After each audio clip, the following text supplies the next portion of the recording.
ഈശോയിൽ ഏറ്റവും പ്രിയപ്പെട്ട സഹോദരി സഹോദരന്മാരെ, വളരെ സന്തോഷകരമായ ഒരു വാർത്ത കേട്ടതിൻ്റെ തൊട്ടടുത്ത ഞായറാഴ്ച ദിവസം നമ്മുടെ ചങ്ങനാശ്ശേരി അതിരൂപതയ്ക്ക് പുതിയ ഒരു മേലധ്യക്ഷൻ അഭിമന്യ മാർ തോമസ് തറയിൽ പിതാവ് നിയുക്തനായതിനെക്കുറിച്ച് ഉള്ള വാർത്തയ്ക്ക് ശേഷം ഈ ഞായറാഴ്ച കൃതജ്ഞതാ ബലിയായി അർപ്പിക്കുന്ന ആ ദിവസം നമ്മൾക്ക് ഇന്നത്തെ സുവിശേഷ വചനങ്ങൾ വിചിന്തനം ചെയ്യുമ്പോൾ അഭിമന്യ പിതാവിന് വേണ്ടിയും അതുപോലെ തന്നെ ശംഷാബാദ് രൂപതയ്ക്ക് വേണ്ടി നിയുക്തനായിരിക്കുന്ന പുതിയ പിതാവിന് വേണ്ടിയും പ്രാർത്ഥിക്കാം.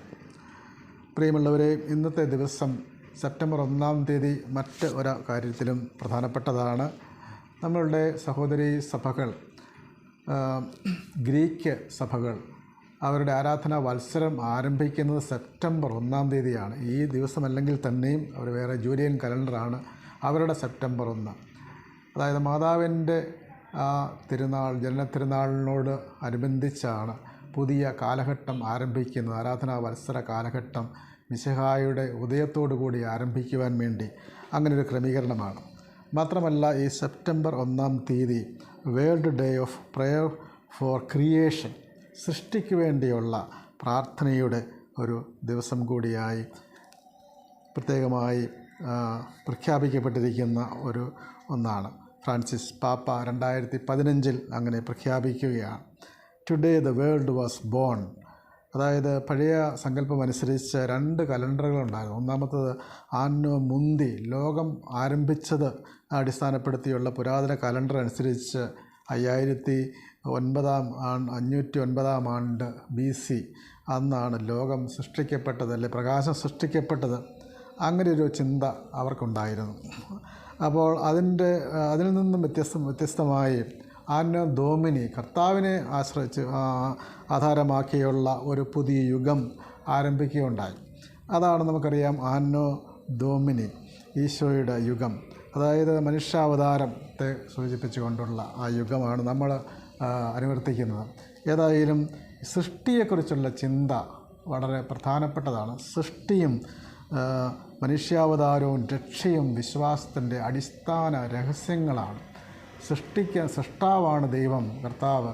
അതുകൊണ്ട് സൃഷ്ടിയെക്കുറിച്ചുള്ള ചിന്തകൾ നമുക്ക് ധാരാളമായി കൂടുതലായി ഉണ്ടാകണമെന്നും സൃഷ്ടിക്കുന്ന പരിപാലിക്കുന്ന കർത്താവിനെ അനുസ്മരിക്കണമെന്നും ബെനഡിക്ട് 16 മാർപ്പാപ്പ പ്രത്യേകമായിട്ട് ആഹ്വാനം ചെയ്യുന്നുണ്ട്. നമുക്കറിയാമല്ലോ, നമ്മുടെ പ്രഭാത പ്രാർത്ഥന ഞായറാഴ്ചകളിലും ഇടദിവസങ്ങളിലെ പ്രഭാത പ്രാർത്ഥനയിൽ സൃഷ്ടികളെല്ലാം അങ്ങേ ആരാധിക്കുന്നു, സ്തുതിക്കുന്നു. സൃഷ്ടിക്കുകയും രക്ഷിക്കുകയും പരിപാലിക്കുകയും ചെയ്യുന്ന ദൈവത്തെ അനുസ്മരിക്കുന്നു. അങ്ങനെ വളരെ പ്രധാനപ്പെട്ട ഒരു ദിവസം കൂടിയായി ഇന്ന് നമ്മൾ ഏലിയാ ശ്ലീഹ മൂശക്കാലത്തിൻ്റെ 2-ാം ഞായറാഴ്ചയിലേക്ക് കടക്കുമ്പോൾ ഏലിയായെയും മൂശയെയും കുറിച്ചാണ് ഇന്നത്തെ സുവിശേഷങ്ങളും പഴയ നിയമ വായനകളും എല്ലാം നമ്മളെ ഓർമ്മിപ്പിക്കുന്നത്. ഈ ഏലിയായും മൂശയും ഈശോയുടെ രൂപാന്തരീകരണ വേളയിൽ പ്രത്യക്ഷപ്പെടുന്നതായി തിരഞ്ഞെടുക്കപ്പെട്ട ശിഷ്യന്മാർ കാണപ്പെടുന്നു. ആ വലിയ മഹത്വം, ദൈവികമായ ആ തെയോഫനി, ദൈവമഹത്വം അവർ ദർശിച്ചു.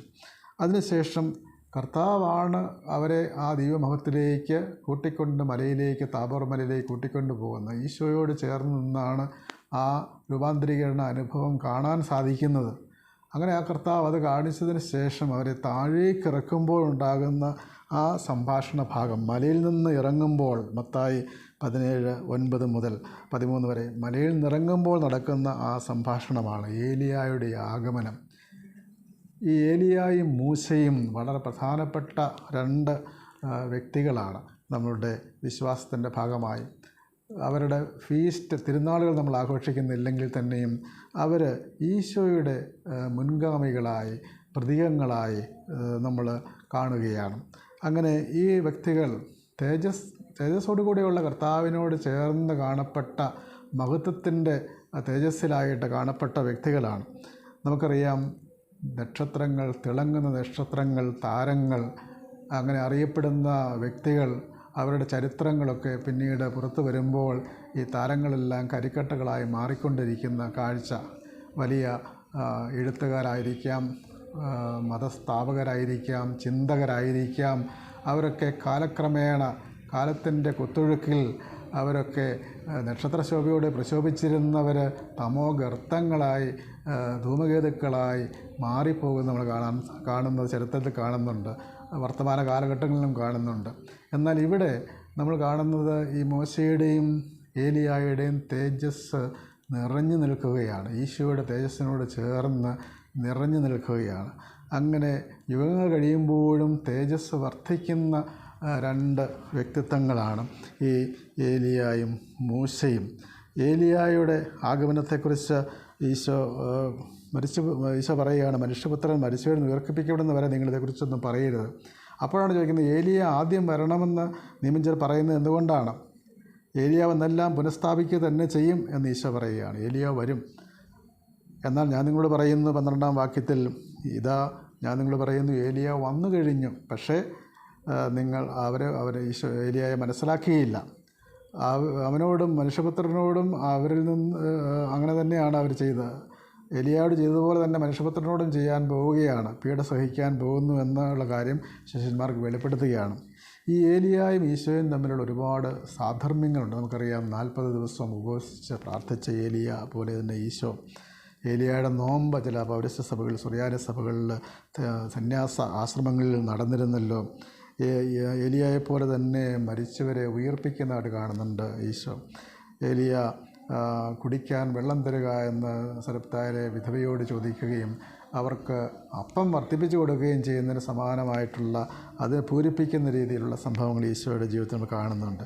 അങ്ങനെ ഏലിയായും ഈശോയും തമ്മിൽ ഒരു ബന്ധം നമുക്ക് കാണാൻ കഴിയും. പക്ഷേ ഈശോ പറയുന്നത് തന്നെക്കാൾ അധികമായി സ്നാപയോഹന്നാൻ ഏലിയായുടെ ആ ചൈതന്യത്തോടു കൂടി ആണ്. സ്നാപയോഹന്നാൻ നമുക്കറിയാം, പ്രഭാഷകൻ്റെ പുസ്തകം 48:10 കാണുന്ന ആ കാര്യമാണ്. അത് ഇന്നത്തെ 2ാമത്തെ വായനയിൽ വാസ്തവത്തിൽ ഏലിയായെക്കുറിച്ചുള്ള ഒരു അനുസ്മരണ സ്തുതി ഗീതമാണ്, ഒരു പ്രകീർത്തന ഗീതമാണത്. അതായത്, അഗ്നി പോലെ അവൻ പ്രത്യക്ഷപ്പെട്ടു, ആകാശവാതിൽ അവൻ അടച്ചു, അവൻ ആകാശത്ത് അഗ്നി ഇറക്കി. 5-ാം വാക്യം, പാതാളങ്ങളിൽ നിന്നും അവൻ്റെ ജഡത്തെ ഉയർപ്പിച്ചു, അത്യുന്നതൻ്റെ വാക്കുകൊണ്ട് രാജാക്കന്മാരെ നാശത്തിലേക്ക് ആനയിച്ചു, രാജാക്കന്മാരെയും പ്രഭുക്കന്മാരെ അഭിഷേചിച്ചു, അഗ്നിരഥത്തിൽ സ്വർഗത്തിലേക്ക് സംവഹിക്കപ്പെട്ടു. അങ്ങനെ ഉള്ള ആ ഏലിയയെക്കുറിച്ച് പ്രത്യേകിച്ചും 48:15 പറയും, നിന്നെ കണ്ടുവരും നിൻ്റെ സ്നേഹത്തിൽ പാത്രമായവരും അനുഗ്രഹീതരാണ്, അവരെന്നും ജീവിക്കും. അപ്പോൾ ഏലിയ വലിയൊരു മാതൃകാ പുരുഷനായിട്ട് ഉയർത്തി കാണിക്കുകയാണ്. ഈ ഏലിയായെ തന്നെയാണ് ഈ സ്നാപയോഹന്നാനിൽ ദർശിക്കുന്നത്. ലൂക്കായുടെ സുവിശേഷത്തിൽ നമ്മൾ 1:17 കാണുകയാണ്, ജനത്തെ കർത്താവിന് വേണ്ടി ഒരുക്കുവാൻ ഏലിയായുടെ ചൈതന്യത്തോടും ശക്തിയോടും കൂടി നീ പോകുമെന്ന് സ്നാപയോഹന്നാൻ്റെ പിതാവ് സക്കറിയായുടെ പ്രവചനത്തിൽ പറയുകയാണ്. പിതാക്കന്മാരുടെ ഹൃദയങ്ങളെ മക്കളിലേക്കും അനസമില്ലാത്തവരെ നീതിമാന്മാരുടെ വിവേകത്തിലേക്കും തിരിച്ചുവിടുവാൻ, കർത്താവിൻ്റെ 12 ഗോത്രങ്ങളെ പുനരുദ്ധരിക്കുവാൻ വേണ്ടിയുള്ള ആ ഒരു ഏലിയായെക്കുറിച്ചുള്ള സൂചന അവിടെ പ്രത്യേകം പറയുന്നുണ്ട്. ഇപ്പോൾ സ്നാപയോഹന്നാനിൽ നമ്മൾ കാണുന്നത് ഏലിയായെ തന്നെയാണ് വാസ്തവത്തിൽ. കാരണം ഏലിയായുടെ ഒരു പൂർണ്ണതയായിട്ടാണ്. കാരണം ഏലിയായെപ്പോലെ തന്നെ ഏലിയ സ്വർഗത്തിലേക്ക് ആനയിക്കപ്പെടുകയാണ്. പക്ഷേ ഏലിയായ്ക്ക് ഒരുപാട് സഹിക്കേണ്ടി വന്നു. അപ്പോൾ ഈശോ മലയിറങ്ങി വരുമ്പോൾ തേജസ്സിൻ്റെ പ്രഭാവലയത്തിൽ നമുക്കിവിടെ ആയിരിക്കാം, നിത്യകൂടാരങ്ങളിൽ സത്യകൂടാരങ്ങളിലായിരിക്കാമെന്ന് പറയുന്ന ശിഷ്യന്മാരോട് ജീവിത യാഥാർത്ഥ്യങ്ങളുടെ പരിപരുത്ത മേഖലകളിലേക്ക് ഇറങ്ങി വരാൻ പറയുകയാണ്. ഇറങ്ങി ചെല്ലുമ്പോഴാണ് പറയുന്നത്, മനുഷ്യപുത്രനും അവനെ തങ്ങൾക്കിഷ്ടമല്ല, ഏലിയ വന്നു കഴിഞ്ഞു, അവർ മനസ്സിലാക്കിയില്ല, തങ്ങൾക്കിഷ്ടമുള്ളതെല്ലാം അവർ അവനോട് ചെയ്തു. അപ്പോൾ ഏലിയായും വളരെ സഹനങ്ങൾ ഏറ്റുവാങ്ങിയൊരു വ്യക്തിയാണ്. മനുഷ്യപുത്രനും ഇതുപോലെ പീഡകളേൽക്കാൻ പോകുന്നു. സ്നാപയോഹന്നാനെ പറ്റിയാണ് അവർ തങ്ങളോട് പറഞ്ഞതെന്ന് അവർ ശിഷ്യന്മാർക്ക് മനസ്സിലായി. സ്നാപയോഹന്നാൻ സത്യത്തിന് സാക്ഷ്യം വഹിച്ചു. സത്യം പ്രഘോഷിച്ച ആ സ്നാപയോഹന്നാൻ്റെ തല വെട്ടിക്കളയുകയാണ്, നാവ് അരിഞ്ഞു കളയുന്ന പോലെ. പക്ഷേ അദ്ദേഹത്തിൻ്റെ നാവ് ഇന്നും ശബ്ദിക്കുകയാണ്. സ്നാപയോഹന്നാൻ്റെ നാവ്, അദ്ദേഹത്തിൻ്റെ സ്വരം, ഞാൻ മരുഭൂമിയിൽ വിളിച്ചു പറയുന്നതിൻ്റെ സ്വരം. അപ്പോൾ ആ സ്വരം ഇന്നും മുഴങ്ങുകയാണ്. സത്യത്തിൻ്റെ സ്വരത്തെ ആർക്കും കളച്ഛേദം ചെയ്യാൻ കഴിയുകയില്ല. ഏലിയായും ഇതുപോലെ തന്നെയാണ്. ഈശോയ്ക്കും സംഭവിക്കുന്നതാണെന്ന് ഈശോ പറയുകയാണ്. ഈ പീഡാനുഭവങ്ങളുടെ, വേദനകളുടെ, ദുരിതങ്ങളുടെ ആ ദുരിതപർവ്വതങ്ങൾ താണ്ടി മറ്റൊരു മലയിലേക്കൂടെ ഈശോ ഇറങ്ങുന്ന സമയത്ത് ചൂണ്ടിക്കാണിക്കുകയാണ്, ഗാഗുൽത്ത മലയിലേക്ക്. ആ കുരിശിൽ കിടന്നുകൊണ്ട് അവിടുന്ന് രക്ഷ നൽകുവാനുള്ള ആത്മബലി അർപ്പിക്കാനിരിക്കുന്നു എന്ന് ശിഷ്യന്മാരെ പറഞ്ഞൊരുക്കുകയാണ്. അപ്പോൾ സ്വർഗീയ അനുഭവത്തിൻ്റെ തേജസ് ഉള്ളിൽ നിന്നുകൊണ്ട് തന്നെ അത് സംഭവിച്ചുകൊണ്ട് തന്നെ ജീവിതത്തിൻ്റെ പീഡാനുഭവത്തിൻ്റെ അനുഭവങ്ങളെ ഉൾക്കൊള്ളുവാൻ തയ്യാറാക്കുകയാണ് തൻ്റെ ശിഷ്യന്മാരെ ഈശോ. നമ്മുടെ ജീവിതത്തിൽ ഇതുപോലെ തന്നെ പീഡാനുഭവത്തിൻ്റെ സഹനങ്ങളുടെ സത്യത്തിന് വേണ്ടി സാക്ഷ്യം വഹിക്കുമ്പോൾ ഉണ്ടാകുന്ന തിരസ്കരണത്തിൻ്റെ ഒക്കെ അനുഭവങ്ങളിലൂടെ കടന്നു പോകുമ്പോൾ കർത്താവിൻ്റെ കുരിശിനോടും ഈ പ്രവാചക നിരയോടും നാം ചേരുകയാണ്. വാസ്തവത്തിൽ നാം തനിച്ചല്ല. ഇന്നത്തെ ഹെബ്രായ ലേഖനത്തിൽ അതേക്കുറിച്ചുള്ള സൂചനകൾ ഉണ്ട്. ഹെബ്രായ ലേഖനം 12:1 നമ്മൾ സാക്ഷികളുടെ വലിയൊരു നിരയോടൊപ്പമാണ്. വലിയ നിര, ഏറ്റവും വലിയ സാക്ഷികൾ ആരൊക്കെയാണ്? അത് മോശയും ഏലിയയുമാണ്. അപ്പം ഇന്നത്തെ രണ്ടാമത്തേതും അതുപോലെ തന്നെ 4-ാമത്തെയും വായനകൾ ഏലിയയെ സംബന്ധിച്ചാണെങ്കിൽ 1-ാമത്തേതും 3-ാമത്തെയും വായനകൾ വാസ്തവത്തിൽ മോശയെക്കുറിച്ചാണ് പറയുന്നത്. ആരാണ് മോശ? നിയമാവർത്തന പുസ്തകം 14 മുതൽ 22 വരെ അതിൽ 15-ാം വാക്യത്തിലും 18-ാം വാക്യത്തിലും ഉദ്ധരിക്കുന്ന ഒരു താക്കോൽ വാക്യമുണ്ട്. ആ വാക്യം വിശുദ്ധ സ്തഫാനോസ് നടപടി പുസ്തകം 3:22 പറയുന്ന ഒരു വാക്യം കൂടിയാണ്. അത് ഈശോയിൽ പൂർത്തീകരിക്കുന്നതായിട്ട് പറയുകയാണ്. എന്താണ്? എന്നെപ്പോലെയുള്ള ഒരു പ്രവാചകനെ ഞാൻ നിങ്ങളുടെ ഇടയിൽ നിന്നും ഉയർത്തും. നിൻ്റെ ദൈവമായ കർത്താവ് നിൻ്റെ സഹോദരങ്ങളുടെ ഇടയിൽ നിന്നും എന്നെപ്പോലെ ഒരു പ്രവാചകനെ നിങ്ങൾക്ക് വേണ്ടി അയക്കും. അവൻ്റെ വാക്കാണ് നിങ്ങൾ ശ്രദ്ധിക്കേണ്ടത്. നിയമാവർത്തന പുസ്തകം 18:18. അപ്പോൾ ആരാണ് ഈ പ്രവാചകൻ? എന്നെപ്പോലൊരാൾ. അത് മോശ പറയുകയാണ്, യഥാർത്ഥത്തിൽ വരാനിരിക്കുന്ന ഈശോയെക്കുറിച്ചുള്ള ഒരു പ്രവചനമാണ്. വാസ്തവത്തിൽ ഈശോയാണ് യഥാർത്ഥത്തിലുള്ള മോശയുടെ പൂർത്തീകരണം. നിയമം തന്ന മോശയുടെ പൂർത്തീകരണം, നിയമങ്ങൾ പൂർത്തീകരിക്കുന്ന ഈശോയാണ്. മോശ വഴി നിയമങ്ങൾ ലഭിച്ചുവെങ്കിൽ ഈശോ മിശിഹാ വഴി നമുക്ക് കൃപയും സത്യവും നമുക്ക് ലഭിച്ചുവെന്ന് നമുക്ക് സുവിശേഷത്തിൽ നമ്മൾ കാണുന്നുണ്ടല്ലോ. മോശ വഴി നിയമം ലഭിച്ചു. മോശയുടെ മുഖത്ത് തേജസ് ഉണ്ടായിരുന്നെങ്കിലും അത് മങ്ങിക്കൊണ്ടിരുന്ന തേജസ്സാണെന്നാണ് പൗലോസ്ലീഹ കൊറിന്തോസ് ലേഖനത്തിൽ പറയുന്നത്. എന്നാൽ യഥാർത്ഥ തേജസ് ഈശോയിലാണ്. അപ്പം മോശ ഈശോയുടെ ഒരു മുന്നോടിയായിട്ട് തന്നെ മോശയെ അവതരിപ്പിക്കുകയാണ്. മോശ മാനുഷിക ഗുണങ്ങൾ തികഞ്ഞൊരു വ്യക്തി കൂടിയായിരുന്നു, ഒരു മാതൃകാ പുരുഷൻ കൂടിയാണ്. ഏലിയായെപ്പോലെ തന്നെ ഒരു മാതൃകാ പുരുഷനായിരുന്നു മോശയും. അത് നമ്മൾ കാണുന്ന സംഖ്യയുടെ പുസ്തകം 12:3 കാണുന്നുണ്ട്. ഭൂമുഖത്തുള്ള എല്ലാ മനുഷ്യരെക്കാളും സൗമ്യനായിരുന്നു മോശ. ഒട്ടും ധാർഷ്ട്യമോ അഹങ്കാരവും ഒന്നുമില്ലാതെ സൗമ്യതയോടുകൂടിയുള്ള വ്യക്തിയായിരുന്നു. പക്ഷേ ആ മോശയെ തൻ്റെ സഹോദരി മിറിയാവും അഹറോനും കുറ്റപ്പെടുത്തിയപ്പോൾ ദൈവം മിറിയാമിനെ ശിക്ഷിച്ച് അവളുടെ ശരീരം വെന്ത് ഉരുകുന്നത് പോലെ ആക്കി മാറ്റി, വെളുത്തതുപോലെ ആക്കി മാറ്റി, പാണ്ഡുരോഗം വന്നതുപോലെ ആക്കി മാറ്റി. പക്ഷേ അപ്പോഴും മോശ എന്താണ് ചെയ്യുന്നത്? മോശ സംഖ്യ 12:13 കർത്താവേ, ഞാൻ കേണപേക്ഷിക്കുന്നു, അവളെ സുഖപ്പെടുത്തണമേ. ഇപ്പം തന്നെ ദ്രോഹിച്ചവർക്ക് വേണ്ടി, തന്നെ കുറ്റപ്പെടുത്തിയവർക്ക് വേണ്ടിയും പ്രാർത്ഥിക്കുന്ന മോശയുടെ ഹൃദയം, ആ വചനം കുരിശിൽ പ്രതിധ്വനിക്കുന്നതാണ് കാണാൻ സാധിക്കും. കുരിശിൽ കിടന്നുകൊണ്ട് കർത്താവ് അവരോട് ക്ഷമിക്കണമേ എന്ന് പ്രാർത്ഥിക്കുകയാണ്. അപ്പോൾ ഈ മോശയും ഏലിയായും വാസ്തവത്തിൽ വലിയ മാതൃകാ പുരുഷന്മാർ കൂടിയാണ്. അവരുടെ മാതൃക, നിയമങ്ങൾ നമ്മളെ അറിയിച്ച ആ മോശ, 12 കൽപ്പനകൾ, 10 കൽപ്പനകൾ, ആ 10 കൽപ്പനയിലൂടെ ദൈവത്തിൻ്റെ ഇഷ്ടം വെളിപ്പെടുത്തിയ മോശ, നിയമം, പ്രവചനം, ദൈവത്തിൻ്റെ സ്വരം, അത് വ്യക്തമായി തൻ്റെ ജീവിതത്തിലൂടെ ദൈവത്തിൻ്റെ നാവായി, ആ സ്വരമായി മാറിയ ഏലിയ, അതാണ് കർത്താവിൻ്റെ സ്വരം, ഞാൻ മരുഭൂമിയിൽ വിളിച്ചു പറയുന്നതിൻ്റെ സ്വരം, സ്നാപക യോഹന്നാൻ, ഇവരൊക്കെ വലിയ സാക്ഷികളാണ്, വലിയ മാതൃകകളാണ്.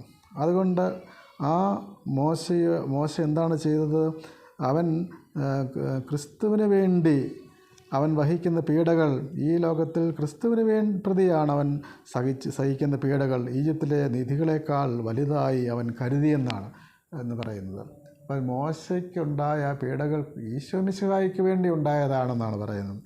അതുകൊണ്ട് പാപത്തിൻ്റെ നൈമിഷിക സുഖങ്ങൾ ആസ്വദിക്കുന്നതിനേക്കാൾ ദൈവജനത്തിൻ്റെ കഷ്ടപ്പാടുകളിൽ പങ്കുചേരുവാൻ മോശ ഇഷ്ടപ്പെട്ടു എന്നാണ്. മോശ യുവത്വത്തിൻ്റെ, ശോഭിക്കുന്ന യുവത്വത്തിൻ്റെ തിളപ്പിൽ ഒരു ഈജിപ്തുകാരനെ കൊല്ലുകയും പിന്നീട് അദ്ദേഹം മരുഭൂമിയിലേക്ക് ആട് മേയ്ക്കാൻ പോവുകയും എല്ലാം ചെയ്ത് പക്വമതിയായ ഒരു നേതാവായ ദൈവം ജ്വലിക്കുന്ന മുൾപ്പടർപ്പിൽ വെച്ച് മോശയെ തിരഞ്ഞെടുക്കുകയാണ്. അങ്ങനെ മോശ ദൈവജനത്തിൻ്റെ കഷ്ടപ്പാടുകൾ പങ്കുചേർന്നു. പക്ഷേ ആ കഷ്ടപ്പാടുകളെല്ലാം പങ്കുചേർന്ന് ദൈവജനത്തെ വാഗ്ദാന നാടിൻ്റെ ആ തുമ്പ് വരെ, അതിർത്തി വരെ, നെബോമല വരെ കൊണ്ട് എത്തിച്ചെങ്കിലും മോശയ്ക്ക് ആ വാഗ്ദാന ദേശം കാണാൻ സാധിച്ചില്ല. അപ്പം മോശ ചെയ്തത് എന്താണ്? മോശ ഒരു വലിയൊരു ത്യാഗം ജനത്തിന് വേണ്ടി ചെയ്യുകയാണ്. പക്ഷേ മോശയോടുകൂടി ഈ യാത്ര അവസാനിക്കുന്നില്ല. ദൈവം മോശയിലൂടെ അടുത്ത ആളുകളെ ഒരുക്കി അങ്ങനെ ഒരു വാഗ്ദാന നാട്ടിലേക്ക് പോവുകയാണ്. അപ്പോൾ വലിയൊരു ത്യാഗമാണ് മോശ ചെയ്തത്. ഈ ജനത്തെ നയിച്ചെങ്കിലും ആ ജനത്തിൻ്റെ അവരുടെ സ്വപ്നങ്ങൾ യാഥാർത്ഥ്യമാക്കുന്നവർ വരെ ചെല്ലാൻ സാധിച്ചില്ല മോശയ്ക്ക്. എങ്കിലും ആ ദൈവജനത്തിന് വേണ്ടി സഹിച്ചു. അപ്പോൾ ഈ സഹനത്തെക്കുറിച്ച് ആണ് വാസ്തവത്തിൽ ഇവിടെ ഈ രണ്ട് വ്യക്തികളിലൂടെയും ഈശോ പഠിപ്പിക്കുന്നത്. ഈ ദൈവാനുഭവത്തിൻ്റെ താബോർ മലയുടെ തേജസ്സിലായിരുന്ന ആ ദൈവ അനുഭൂതിയിലായിരിക്കുന്ന നാം നമ്മുടെ ജീവിതത്തിൻ്റെ സഹനങ്ങളെ എങ്ങനെ ഏറ്റെടുക്കണം, ആ സഹനങ്ങളെയും രൂപാന്തരപ്പെടുത്തണം. ഈശോയോടുകൂടി സഹിക്കുമ്പോൾ നാം കർത്താവിൻ്റെ ശരീരത്തിൻ്റെ പീഡകളുടെ കുറവ് നമ്മൾ പരിഹരിക്കുകയാണ്, അതിനോട് ചേരുകയാണെന്ന് പൗലോസ്ലീഹ പറയുന്നത് പോലെ നമ്മുടെ ജീവിതത്തിലെ സഹനങ്ങളെ ഏറ്റെടുക്കുവാൻ മാതൃകാപരമായ ജീവിതത്തിലൂടെ കർത്താവിനെ അനുഗമിക്കുകയും ആ സഹനങ്ങളെ ഏറ്റെടുക്കാൻ ശക്തരാകുകയും ചെയ്യുക. ഇതാണ് ആദിമസഭയുടെ പ്രബോധനം. അതായിരുന്നു ഈശോയുടെ രക്ഷ ഈശോ നൽകിയത് എങ്ങനെയാണെന്ന് അവർ പ്രഘോഷിച്ചത് എങ്ങനെയാണ്. കർത്താവിൻ്റെ സഹനത്തിലും മരണത്തിലും ഉത്ഥാനത്തിലൂടെ രക്ഷ പകർന്നു നൽകി. അതുകൊണ്ട് മോശയും ഏലിയ ശ്ലീഹ മോശക്കാലത്ത് ഈ മഹത് വ്യക്തികളുടെ ഓർമ്മകൾ നമ്മുടെ മനസ്സിൽ ജ്വലിക്കുവാനും ആ മാതൃകകൾ ഏറ്റവും സൗമ്യനായി നിലകൊണ്ട മോശയെപ്പോലെ ആ മോശയുടെ പൂർത്തീകരണമായി ഉയർന്നു വന്ന ഈശോ മിശിഹ നൽകിയ ആ സഹനത്തിൻ്റെ ക്ഷമയുടെ മാതൃകയിലൂടെ, അതുപോലെ തന്നെ സ്നാപക യോഹന്നാൻ അത് ഏലിയായുടെ പൂർത്തീകരണമായിട്ട് വരികയാണ്. അപ്പോൾ ഏലിയായും മോശയും ഇന്നും ജ്വലിച്ചു നിൽക്കുന്ന നക്ഷത്രങ്ങൾ തന്നെയാണ് നമ്മളുടെ മനസ്സിൽ, നമ്മുടെ സഭയിൽ. അതുകൊണ്ട് ഏലിയ ശ്ലീഹ മോശക്കാലത്ത് ഈ രണ്ട് വ്യക്തികളുടെ ആ ജീവിത സമർപ്പണം അത് നമുക്ക് സ്വന്തമാക്കാൻ പരിശ്രമിക്കാം, ആ മാതൃക അനുവർത്തിക്കാം. അങ്ങനെ നമ്മുടെ ജീവിതത്തിൻ്റെ ആ മലയിറക്കങ്ങൾ, സാധാരണ ജീവിത അനുഭവങ്ങളെ വിശുദ്ധീകരിക്കുവാൻ ഈശോയോടുകൂടി ഇറങ്ങുമ്പോൾ ആ സഹനങ്ങൾ എല്ലാം അർത്ഥവത്തായി മാറുകയാണ്. ശിഷ്യന്മാർക്ക് അത് അനുഭവവേദ്യമായി ഇങ്ങനെയുള്ള ഒരു അനുഭവം നമുക്ക് ലഭിക്കുവാൻ വേണ്ടിയുള്ള കൃപയ്ക്ക് വേണ്ടി പ്രാർത്ഥിക്കാം. സകല സൃഷ്ടികളെയും ഓർക്കുന്ന ദിവസം കൂടിയായി ഇന്ന് സൃഷ്ടാവായ ഈശോ മിശിഹായെ, പിതാവായ ദൈവത്തെ ഈശോയിലൂടെയല്ല സൃഷ്ടിക്കപ്പെട്ടു. ആ സൃഷ്ടിയുടെ അത് ഭംഗിയായി സൃഷ്ടിസ്ഥിതി സംഹാരമെന്നൊക്കെ ഹൈന്ദവ ചിന്തകളിലൊക്കെ പറയുന്നുണ്ടല്ലോ. അപ്പം മറ്റു ചിന്തകളിലെ പടച്ചവൻ സൃഷ്ടാവെന്ന് പറയുന്നു. അപ്പോൾ അങ്ങനെ സൃഷ്ടാവായ ദൈവത്തെ കൂടുതൽ ഈശോയെ യഥാർത്ഥ സൃഷ്ടാവായ പിതാവ് പുത്രനിലൂടെ സൃഷ്ടിച്ചു. അപ്പോൾ ആ സൃഷ്ടിയെക്കുറിച്ചുള്ള സപ്രായയുടെ പ്രാർത്ഥനകളൊക്കെ നമുക്ക് അനുസ്മരിക്കുകയും അങ്ങനെ ലോകത്തിന് മുഴുവന് വേണ്ടിയും പ്രാർത്ഥിക്കുകയും ചെയ്തുകൊണ്ട് ഈ ദിവസം, ഈ ഞായറാഴ്ച നമുക്ക് ആചരിക്കാം. കർത്താവിൻ്റെ അനുഗ്രഹം എല്ലാവർക്കും ഉണ്ടാകട്ടെ എന്ന് പ്രാർത്ഥിക്കുക.